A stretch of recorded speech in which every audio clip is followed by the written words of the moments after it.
Bienvenidos a INTA en Acción, una producción de la Agencia de Extensión Bahía Blanca del Instituto Nacional de Tecnología Agropecuaria, con aportes de todo el país. INTA en Acción. Productores, empresas, instituciones y profesionales protagonistas del sistema agroalimentario regional por AM 1240, Radio Universidad.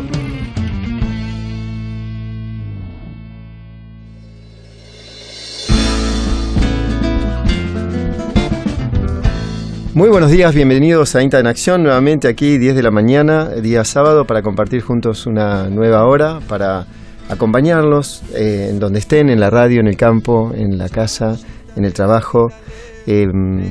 Hace ya 54 programas que estamos juntos, este es el segundo año de emisión y para nosotros es una gran alegría poder tender este puente de comunicación.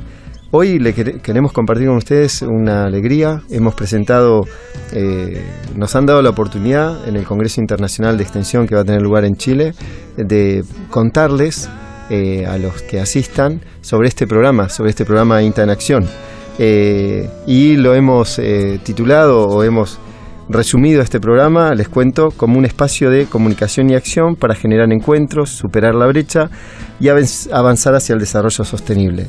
¿Por qué les cuento esto? Además de compartir la alegría, nuestra alegría de poder presentar a los profesionales, digamos, en este Congreso Internacional de Extensión lo que estamos haciendo, para enfatizar en esto que es un espacio de comunicación y de encuentro, donde tenemos la intencionalidad de que todas las voces se escuchen y, como dice el título, para intentar superar la brecha que tanto mal nos hace, digamos. En este programa se pretende el respeto de la diversidad y de las diferentes posturas.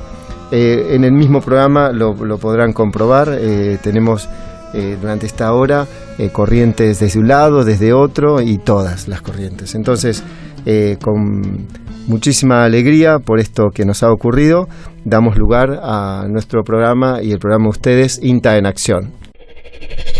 INTA Informa Radio. Información destacada en investigación, desarrollo e innovación, presentada por el Instituto Nacional de Tecnología Agropecuaria. Especialistas del INTA aumentaron la concentración de ácidos grasos naturales en la carne de peces de aguas dulces. Gracias a la incorporación de tecnologías de alimentación con forraje y granos de dieta, estos investigadores del INTA están viendo que hay beneficios para la salud a partir del valor que se le agrega a la actividad piscícola. Pero para conocer más acerca de este tema, estamos en diálogo con Luciano Montenegro, especialista del Instituto de Investigación en Tecnología de Alimentos, o conocido también como ITA, del INTA. Luciano, sí. ¿Cómo llegan a trabajar esta tecnología de alimentación natural en peces? ¿En qué consiste? Bueno, nosotros nos basamos en que hay muchas especies que se producen en nuestro país que necesitan para su alimentación un insumo clave, que es la harina o aceite de pescado, que son ricas en unos nutrientes que requieren los peces porque no los pueden producir. Hay una especie que tenemos en el país, que es la carpa herbívora, que tiene justamente un hábito de alimentación herbívoro que nos permitiría prescindir de este ingrediente que es la harina de pescado, ¿sí? Entonces, nosotros lo que teníamos que estudiar primero es ver si efectivamente podemos realizar el reemplazo y ver si la especie puede metabolizar a partir de este alimento que son forrajes verdes, puede producir los nutrientes que necesita sin la necesidad de aceite de pescado o harina. Entonces lo que nosotros vimos que efectivamente pudo la especie metabolizar y acumular en su carne estos nutrientes importantes a partir del pasto, y de esta forma no hizo falta que les demos harina o aceite de pescado. Esta experiencia que han desarrollado sí. Con esta investigación y fundamentalmente con la carpa herbívora, ¿también se puede traducir a otros peces de río de agua dulce? En principio sería solamente para la carpa herbívora, por una cuestión que es la que tiene el hábito herbívoro exclusivamente. Hay otras especies como el pacú, por ejemplo, que es la más producida en nuestro país. El tema es que tiene un hábito omnívoro. Entonces tendríamos que ver si exclusivamente se puede alimentar con fuentes vegetales. Sería, digamos, es un objetivo que tenemos, de después extender las investigaciones a otras especies como el pacú, por ejemplo. Ahí ustedes hablan en la investigación de un dato significativo que tiene que ver con el ácido graso omega 3. Sí. ¿Qué características presenta y por qué se produjo un incremento del 50%? ¿Esto qué tiene que ver y cómo podría repercutir en la salud de las personas? Que está quizás directamente relacionado, ¿no? Bueno, los ácidos grasos de la serie omega 3, que en realidad no es un ácido graso solo, sino que es una familia de ácidos grasos, son benéficos para nuestra salud, porque están asociados a la disminución de enfermedades neurodegenerativas, disminución de la obesidad, del riesgo de diabetes, del cáncer, de osteoporosis. Digamos, tienen beneficios en varios puntos de nuestra salud. Entonces, son bastante, digamos, interesantes. ¿Cuál es el tema? Nosotros no los podemos producir en nuestro organismo, o el porcentaje en el cual lo producimos es muy bajo.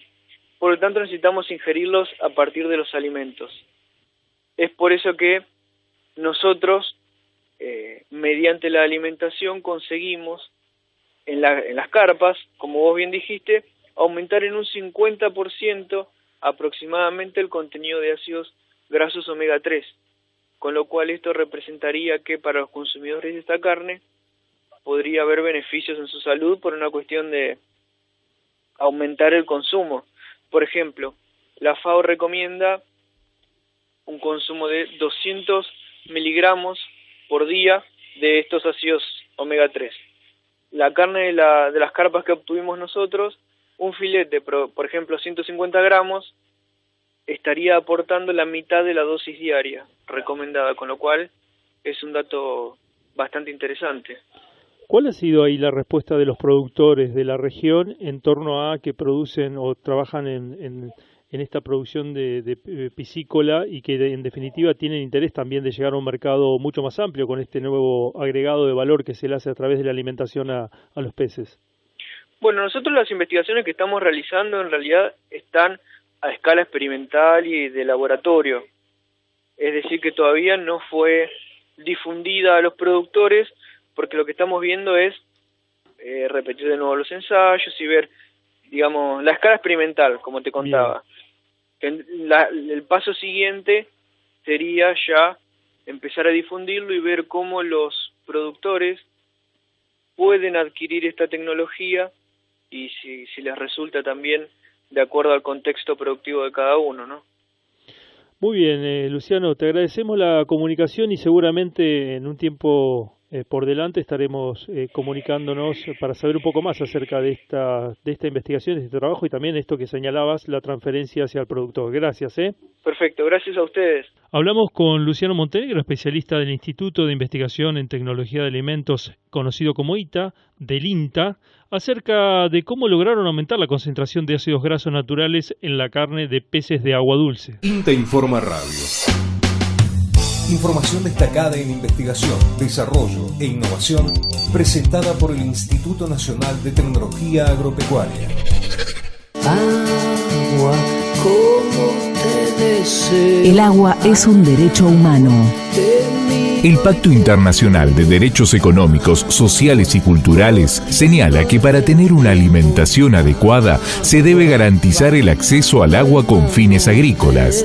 Debe hacerse lo posible para asegurar que los agricultores desfavorecidos y marginados, en particular las mujeres, tengan un acceso equitativo al agua y a los sistemas de gestión del agua, incluidas las técnicas de recogida del agua de lluvia y de irrigación. Además, el pacto señala que no podrá privarse a un pueblo de sus propios medios de subsistencia y que los Estados partes deben garantizar un acceso suficiente al agua para la agricultura de subsistencia. Es un mensaje de INTA Radio.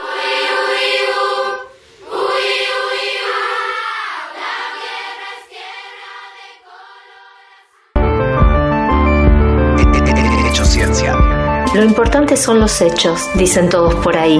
Sí, decimos nosotros, pero también quienes los hacen y sobre todo cómo, porque los hechos son procesos y no se hacen solos.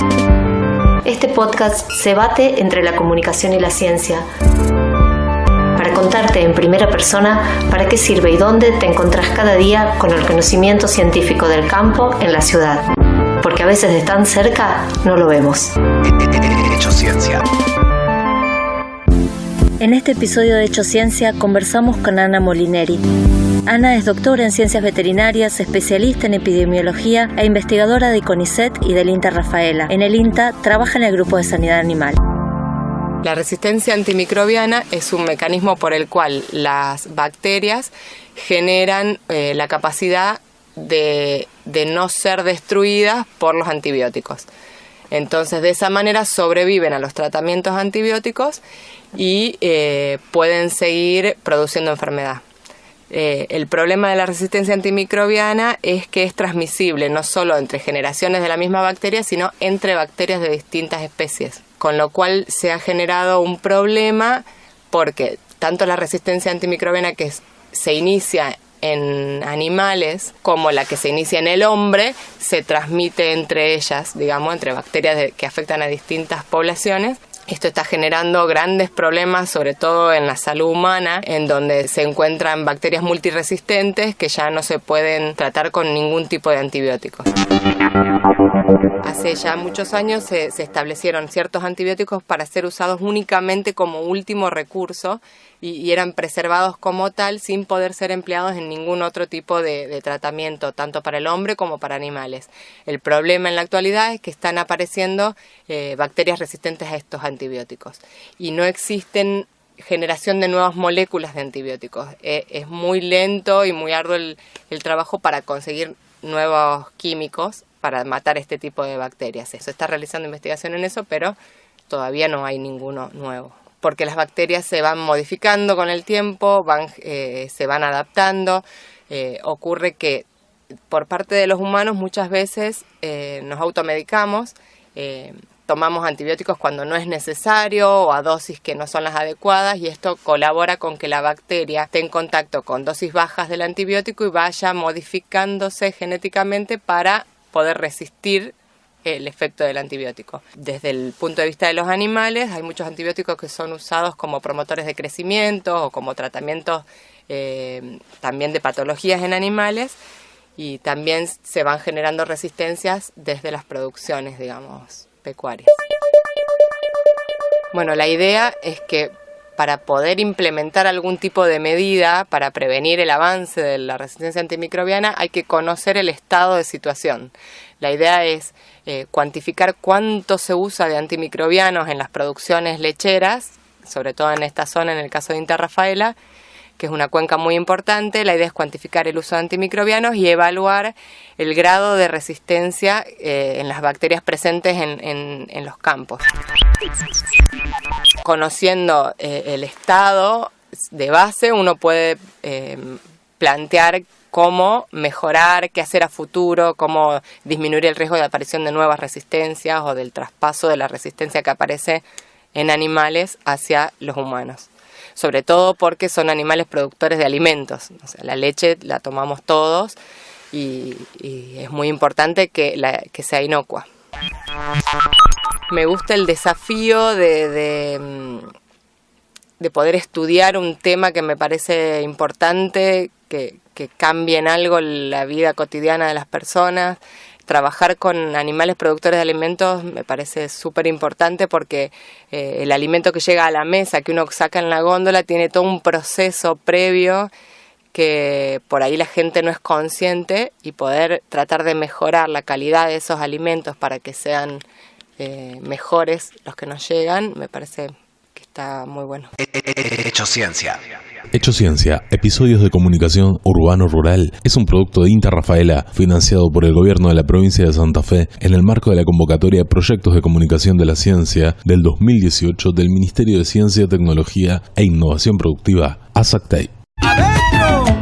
Veterinaria y distribuidora La Rural. Equinos, bovinos, ovinos, cerdos, aves y animales de compañía. Todos los productos y todas las marcas. Asesoramiento integral en grandes y pequeños animales. Los mejores profesionales al servicio del productor. Ecografías, inseminación artificial, urgencias, nutrición y confección de planes sanitarios para su rodeo. Pase a vernos. Avenida Alem 2435, Bahía Blanca. Consultas por WhatsApp al 2916 42 50 92. Veterinaria y distribuidora La Rural, su veterinaria amiga. Envíos a toda la zona.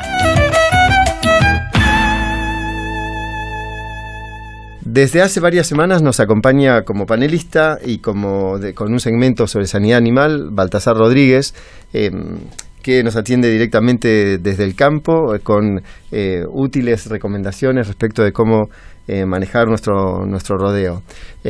Así que le damos la bienvenida a Baltasar nuevamente. Buenos días, Baltasar. Bueno, hola Federico, buenos días. ¿Cómo te va? Bueno, como el sábado pasado hablábamos un poco de la hipomagnesemia y bueno, ya saliendo un poco de la vaca y yendo un poco más para la invernada, un tema que nos está preocupando es el tema de las parasitosis. No, estamos en una época en la que realmente la cantidad de pasto no abunda, donde las lluvias están haciendo desear y estamos en una situación en más de un campo bastante compleja en el tema de alimentación. Y bueno, si eso encima lo tenemos con una carga parasitaria importante, estaríamos compartiendo el alimento entre el animal y los parásitos, y la verdad que no está para nada bueno. Entonces, sobre todo categorías como invernada o vaquillonas de primera y segunda aparición, que son los más susceptibles, hay que estar atento a eso. El animal está comiendo muy abajo, está levantando una alta carga parasitaria. Estamos entrando en una primavera con muy poca humedad, entonces los cultivos vienen muy lerdos, las avenas están muy bajas y los animales están comiendo realmente muy abajo y se están cargando fuerte de parásitos, ¿no? Acordémonos que el otoño siempre es la época donde el animal más se carga de parásitos, entonces hay que tenerlo en cuenta, que encima en este planteo de poca cantidad de pasto es más que preocupante.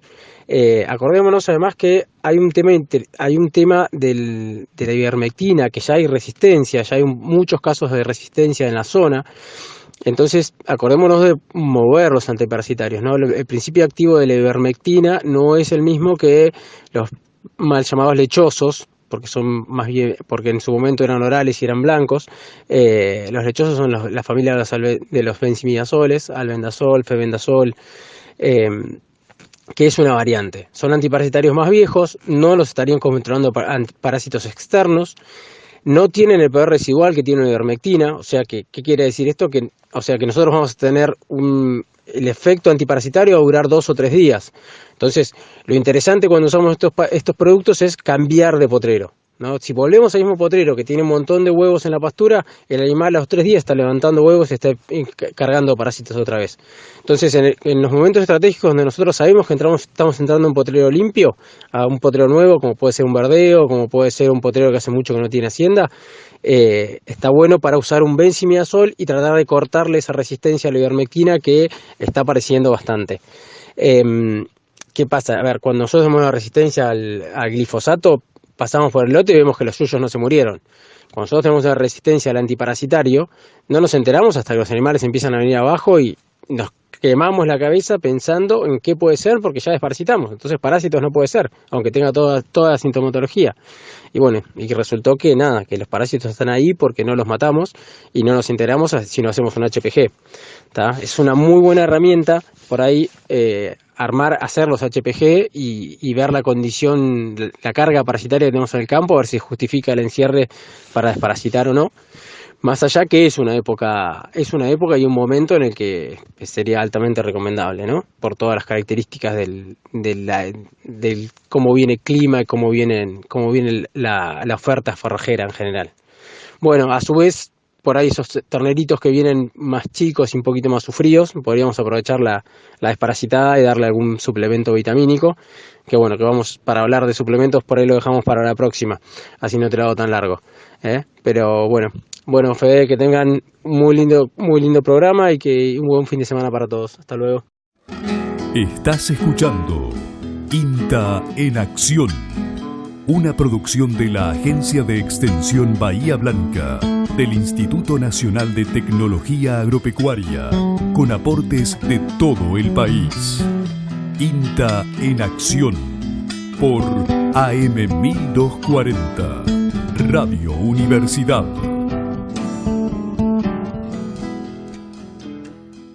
Momento de conocer del clima. En este año donde se presenta como el segundo año más seco de toda la historia, después de 1962, es imprescindible para nosotros hacer un seguimiento y estar atentos de lo que ocurrirá en el clima. Por eso, con ustedes, desde el CONICET, Don Sotelo. Buenos días. Hola, mucho se ha hablado sobre el fenómeno del Niño que hemos tenido activo el último tiempo y su posible transición hacia un evento La Niña. Eso en la historia meteorológica se ha dado pocas veces, una brusca transición de un fenómeno al otro. En general se pasa a un estado de neutralidad y esa neutralidad se mantiene por lo menos durante 6 o 7 meses para luego sí dar paso a un fenómeno contrario o bien volver a repetir el fenómeno anterior. En general, en los últimos tiempos, en las últimas 3 décadas, hay una mayor acentuación de los fenómenos La Niña y una menor presencia de los fenómenos El Niño. Digo esto porque la circulación de gran escala está muy determinada por lo que suceda con este fenómeno, ¿no?, que afecta a prácticamente todo el planeta. Sin embargo, en el sudoeste bonaerense no tiene una relación directa, no hay un aumento de lluvia cuando hay fenómenos del Niño, como sí lo hay en otras regiones, como puede ser el litoral. Sin embargo, hay mecanismos indirectos que pueden traer un aumento en la precipitación. Sí, también hay aumentos en los vientos del oeste y algunas otras particularidades. Ahora bien, centrándonos en cómo vienen las expectativas, tenemos un déficit muy marcado de humedad en el suelo, sobre todo en los partidos de Villarino, Patagones, en Alsina, prácticamente en todo lo que es el sur y el este de La Pampa y en gran porción del sudoeste bonaerense. Eso está muy acentuado en los últimos 90 días. Lo que tenemos es que las precipitaciones lentamente van a ir recuperándose, eso se va a notar sobre todo de octubre en adelante, un septiembre más bien calmo con el tema de lluvias, muy activo con temperaturas elevadas, es decir, rápidamente vamos a pasar la transición de un invierno que ha sido bastante benévolo hacia una primavera un poco más corta, más profunda en temperaturas, y las lluvias, como decíamos, se van a comenzar a intensificar a partir de octubre, que es justamente uno de los meses en que más llueve, y sin embargo al final del año no deberíamos esperar estar por encima de los valores normales, es decir, al final del año vamos a sentenciar que probablemente el 2019 ha sido un año con lluvias inferiores a lo normal. Sin embargo, estamos muy por debajo de los valores normales y podríamos recuperar parte de digamos, el acumulado total de lluvia que deberíamos tener en esta época del año a partir de octubre. Para lo que es más hacia el norte, digamos en los partidos del norte, lo que puede ser Coronel Suárez, incluso la zona de Guaminí, más arriba de Casbas hasta Trenquelauquen, las expectativas de precipitación son un poco menores. Sin embargo, también el déficit en esa zona es un poco menor que en el resto de la región, con lo cual terminaría emparejándose el balance hídrico, digamos, en toda la región. Todos los modelos en general dan que el fenómeno del Niño no pasaría de su fase neutral, así que en general las condiciones de normalidad deberían primar para el principio del verano, perdón.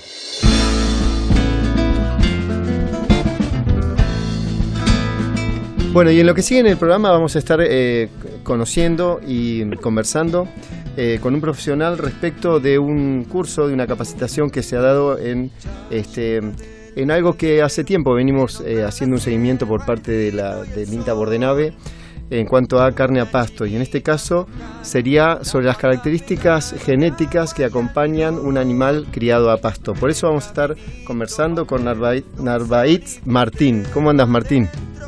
¿Qué tal? Buenas tardes, ¿cómo te va? ¿Todo bien? Vos sabés que, estuve conversando con varios asistentes a tu capacitación y la verdad aprendieron varias cosas, digamos, de las que no tenían conocimiento, y sobre todo con esto que, si bien hace mucho tiempo que, por supuesto, viene dándose lo que es ganadería a pasto, no tenían tanto conocimiento respecto de cómo es la relación entre la selección de genética y una ganadería a pasto. ¿Nos podés compartir algunos tips sobre este tema? ¿Cómo no? Mira, hicimos 2 talleres, uno sobre selección de toros para condiciones pastoriles y otro sobre selección de hembras para reposición en campos de cría pastoriles. En realidad es una redundancia, ¿no? Porque la cría siempre se hace en campos a pasto, siempre campos de menor valor, digamos, que no tienen aptitud agrícola, excepto en ciertas zonas de núcleo que se hace ganadería bovina intensiva, digamos, cría bovina intensiva. Y un poco era tratar de definir bien las características que deben reunir tanto una vaca como un toro que se va a tener que desempeñar en un campo en condiciones de pasto. Entonces, hay varios conceptos sumamente importantes que se anteponen a muchas características que por ahí el marketing o digamos o la mayor información que hay para el productor como características de crecimiento de los toros o de las vacas, y en realidad la característica más importante de todo en todo esto es la fertilidad, ¿no? La fertilidad es 5 veces más importante que las características de crecimiento y 10 veces más importante desde el punto de vista económico, ¿no? Que las características de carcasa. Ajá. Entonces, lo importante cuando uno hace cría es tener en cuenta que la vaca debe ser una vaca de tamaño moderada, eficiente, y que su función no es la de crecer o tener velocidad de desarrollo, sino que su función es la de multiplicarse. Entonces ahí empiezan una serie de contraposiciones, digamos, entre lo que una vaca de cría representa y lo que después demanda un invernador o demanda un frigorífico. Claro. Tanto el invernador como el frigorífico están buscando margen, y el criador es el que hace la mayor inversión y es el que corre más riesgos y el que tiene el negocio mucho más largo. Entonces necesita de una vaca que tenga una capacidad de crecimiento muy moderada a baja, necesita ser un animal que tenga capacidad de engrasarse, sobre todo en el otoño y después del destete, para poder sobrellevar adelante el invierno y utilizar esas grasas como reserva para, una vez paridas, poder volver a alzarse nuevamente. Tiene que ser sumamente fértil, tiene que tener facilidad de parto, puesto que no hay peor novillo que el que no nace. Entonces, muchas veces se contrapone, ¿no? Porque la gente por ahí dice, no, yo necesito tener una vaca grande porque el ambiente me la achica, y en realidad es todo lo contrario, ¿no? Es decir, el criador tiene que adaptarse al ambiente, no el ambiente al animal. Entonces, empiezan todas esas idas y venidas que terminan generando una contraposición entre lo que la cría necesita y lo que la invernada precisa, ¿no? Claro, porque, digamos, siempre llena el ojo, digamos, un animal de un porte mayor, pero al momento, por ejemplo, en estos años de restricciones, digamos, donde uno anda ajustado con el pasto, es fundamental que tengan, como decís, ¿no es cierto?, de un tamaño de mediano para abajo, ¿no? Correcto. Digamos, en la medida que uno, digamos, el concepto más común que la gente vierte dice, no, yo tengo que usar un animal grande porque después el ambiente me lo achica. Y es lo más erróneo que existe, ¿no? Claro. Porque en la medida que vos le vas metiendo tamaño, le estás metiendo velocidad de crecimiento, y si bien ese animal va a terminar siendo más chico porque no se puede expresar, porque en el ambiente no encuentra los nutrientes suficientes como para expresarse, su información genética la tiene, y sus vísceras son más grandes, su corazón, su hígado, sus metros de intestino, y todo eso es la parte que, digamos, que mayor consumo de energía necesita para poder funcionar. Entonces es un animal más chico pero que tiene necesidades de un animal más grande, y lógicamente lo primero que se resiente es la reproducción. Es decir, si está lactando, la vaca va a dejar de alzarse, y entonces empezamos con problemas de anestrio, y eso nos lleva a que este país tenga el 62% de destete.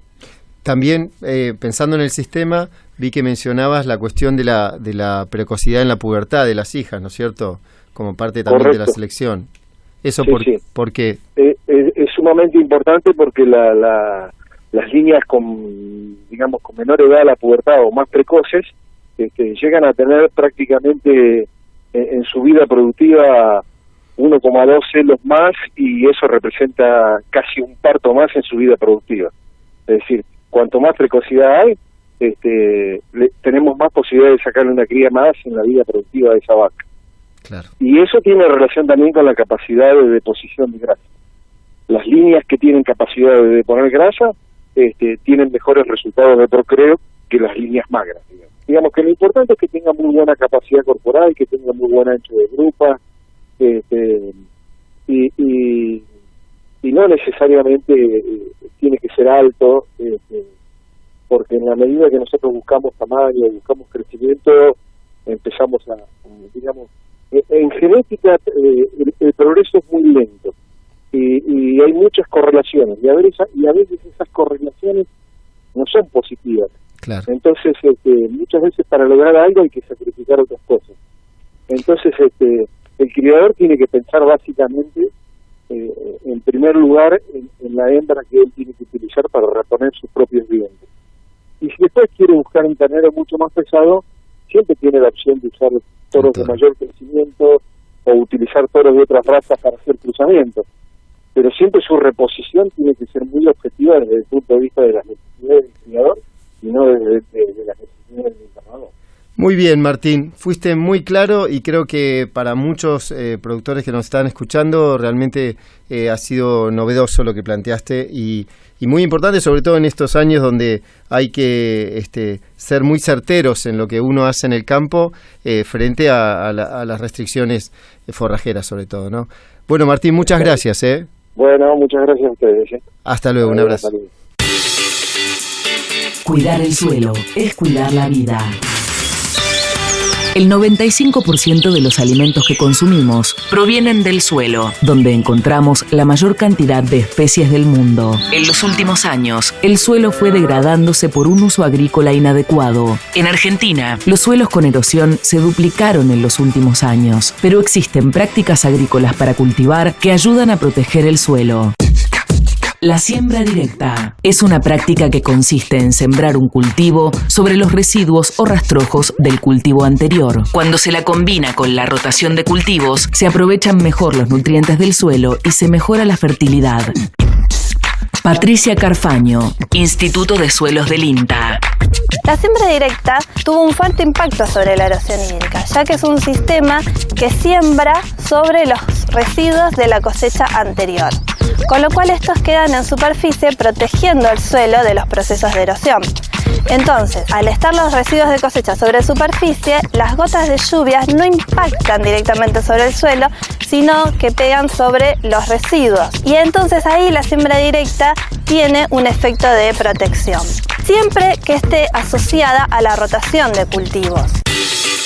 La siembra directa mantiene la humedad del suelo y reduce la evaporación y el escurrimiento del agua. Cuidar el suelo es cuidar la vida. Es una producción de la serie Buenas Prácticas Agrícolas del INTA. Un campo que te hace bien.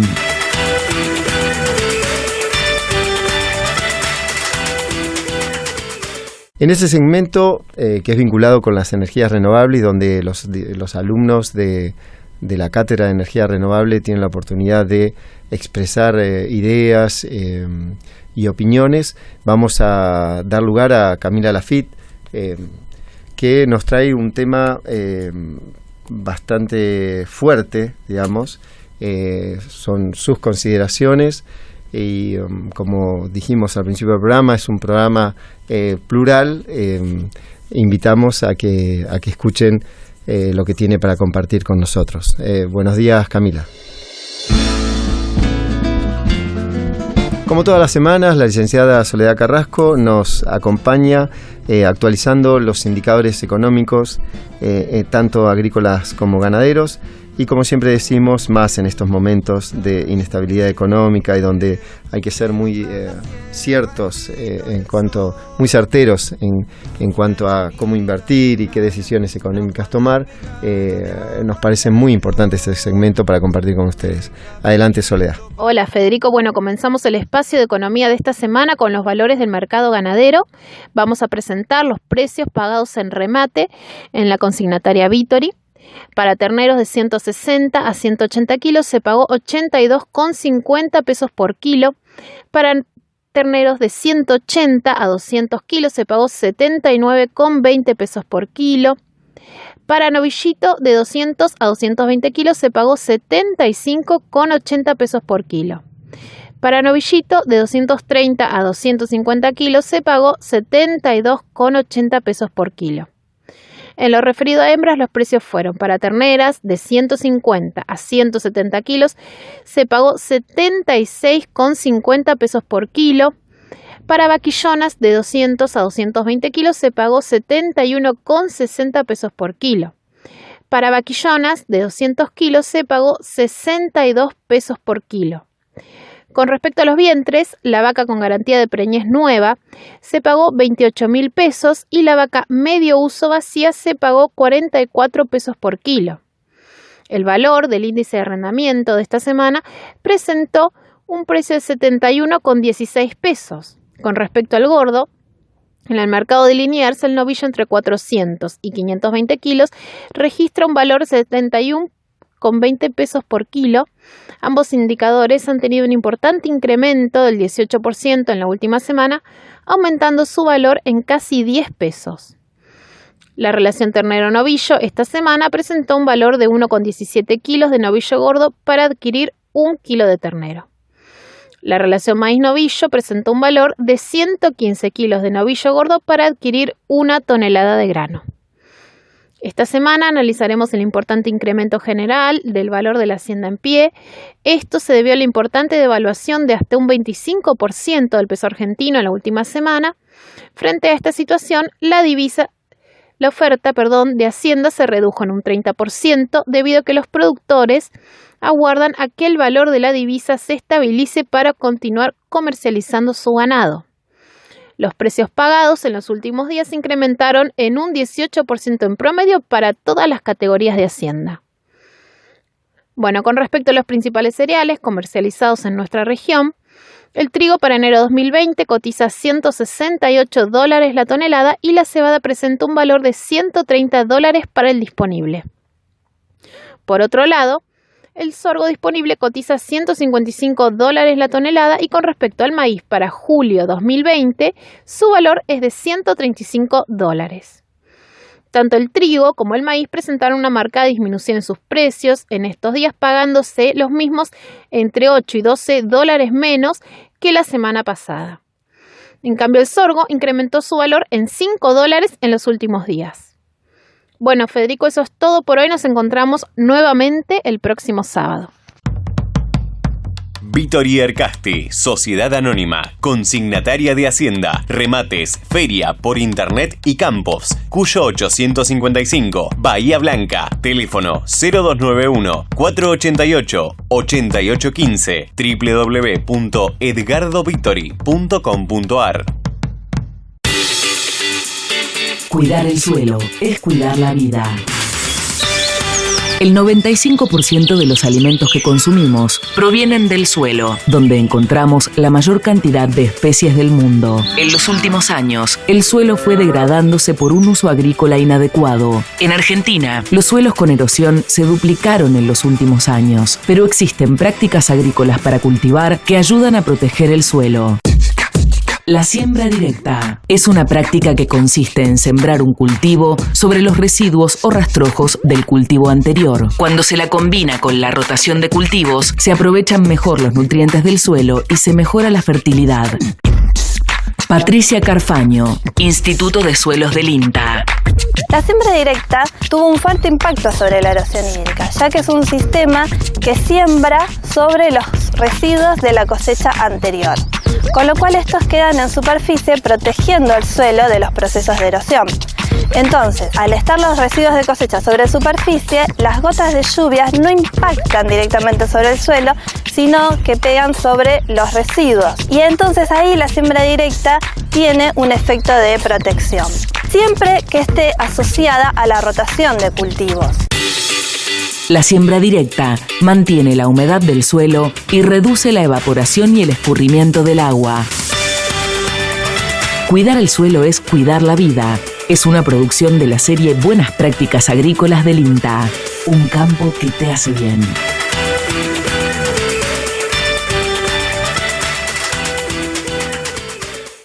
Pásame el azúcar. ¿Sabes algo de Juana? Hace como una semana que no viene a clase. Ah, no te conté. Tomá. Ayer fui a la casa. Me parecía raro que esté faltando porque no estamos en época de cosecha. No. Y bueno, no está viniendo porque ahora está ayudando a la madre a limpiar casas. En lo que va del año ya van 2 nenas que dejan por lo mismo. Quieren ir a la escuela, quieren jugar, pero deben dedicarse a su trabajo. Trepan, cocinan, ordeñan, limpian, podan, lavan, barren. Algunas niñas y niños realizan trabajos con el riesgo de sufrir accidentes que muchas veces los afectan de por vida. En Argentina, la ley prohíbe el trabajo de niños y niñas menores de 16 años y penaliza a quienes se aprovechan de él. Erradicar el trabajo infantil doméstico es una tarea de todos. Es una iniciativa de la Organización Internacional del Trabajo y de la Comisión Nacional para la Erradicación del Trabajo Infantil, para que la única tarea de un niño sea ir a la escuela.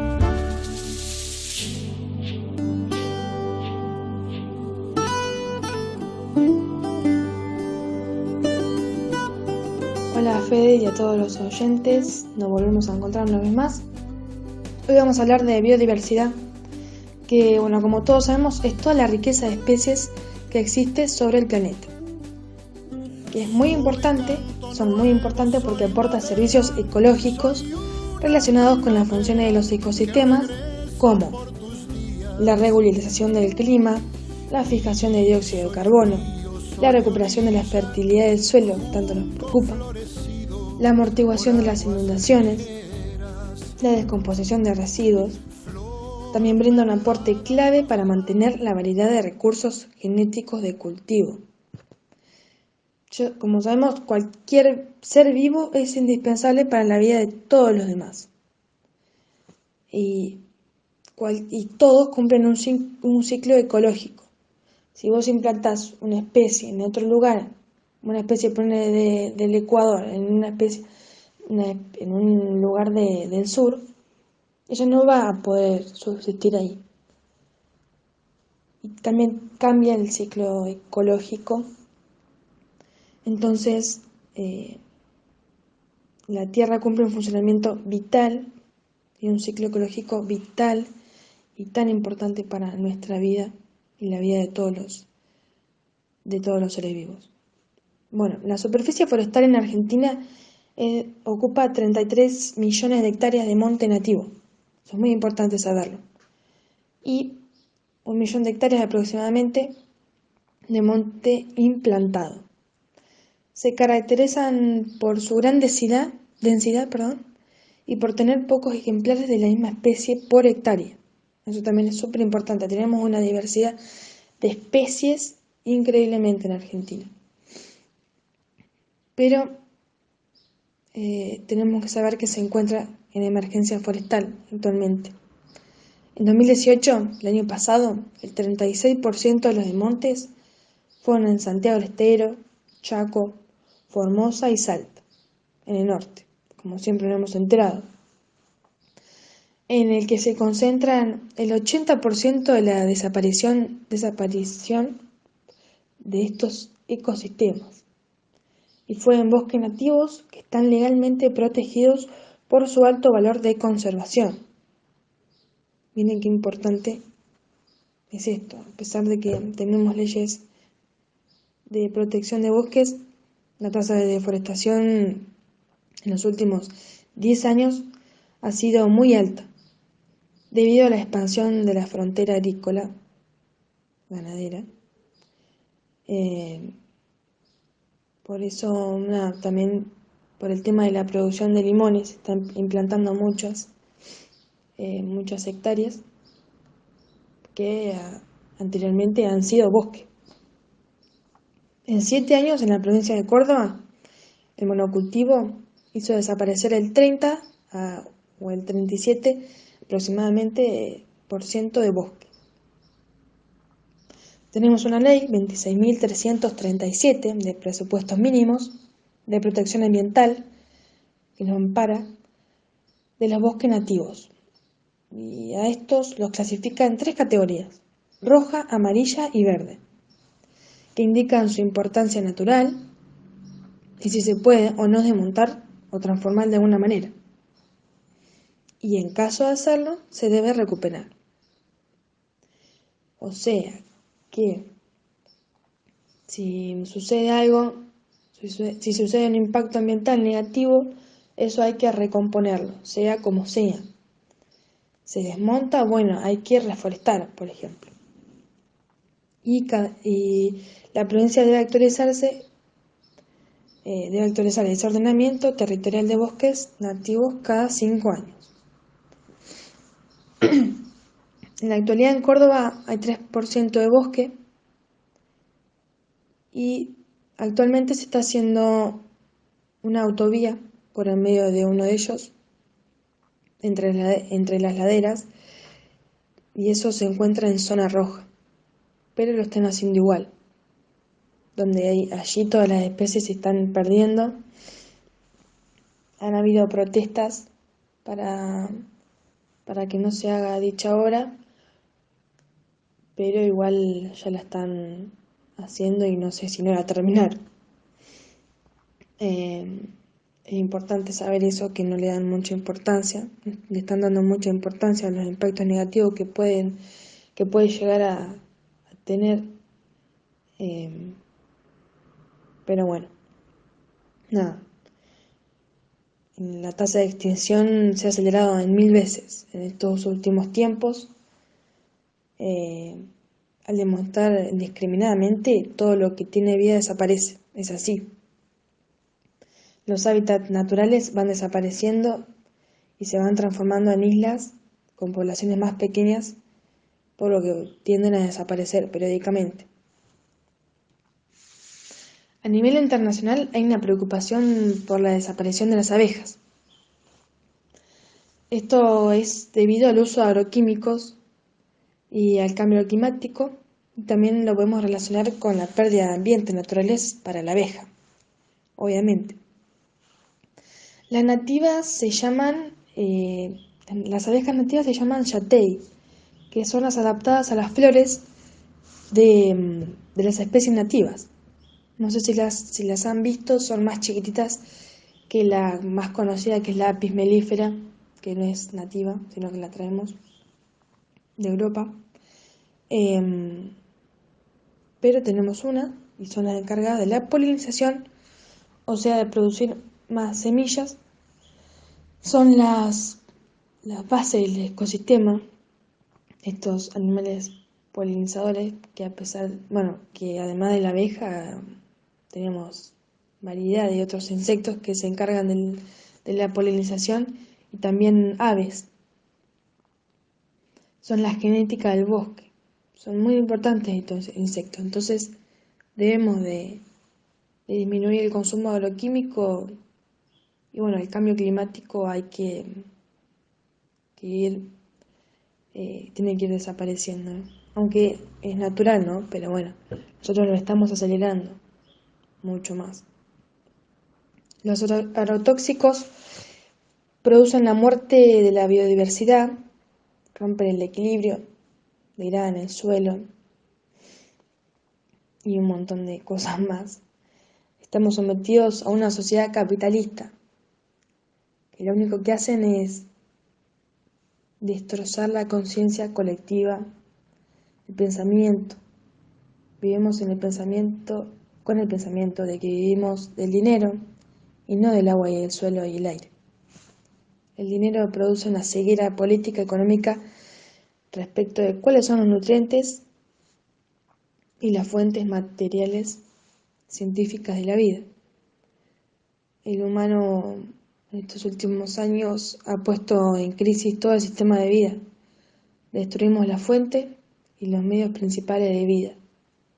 Hay que restablecer el equilibrio de la necesidad del ser humano y el respeto por la madre tierra. Justo este mes, que es el mes de la Pachamama, tendríamos que parar con esta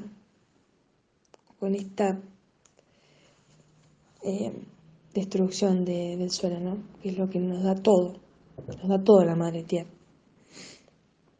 Tenemos que estar en comunión y en participación con nuestra madre. No podemos aprovecharnos de todo, sacarle todo y no dejarle nada a cambio.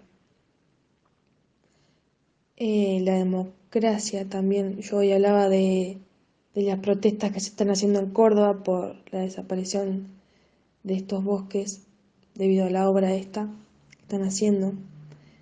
Y eso es la democracia. Es la participación social, es luchar por lo que uno quiere, cuidar nuestro país. Participación social, cultural y política. Dejamos de ser espectadores y asumimos como protagonistas y constructores de nuestra propia vida, propia historia y la historia de la Argentina. Esa es la construcción democrática. Muchas gracias, nos vemos la próxima, espero que les haya gustado. Bueno, hemos llegado finalmente a la finalización de un nuevo programa de INTA en Acción. Espero que haya sido útil para todos ustedes, tanto como lo fue para nosotros, que hayan aprendido nuevas cosas respecto de la ruralidad, de la actividad del INTA en el medio, en articulación con otras instituciones. Agradecemos a todos aquellos quienes participan con los diferentes segmentos en INTA en Acción por su compromiso. Agradecemos a Sotelo, a Baltasar, a Soledad, a Camila y el resto de los alumnos de energías renovables por preparar este programa y compartir sus conocimientos con nosotros. Entonces, sin más, los despedimos y esperamos reencontrarnos nuevamente el sábado 10 de la mañana cuando digamos bienvenidos a INTA en Acción.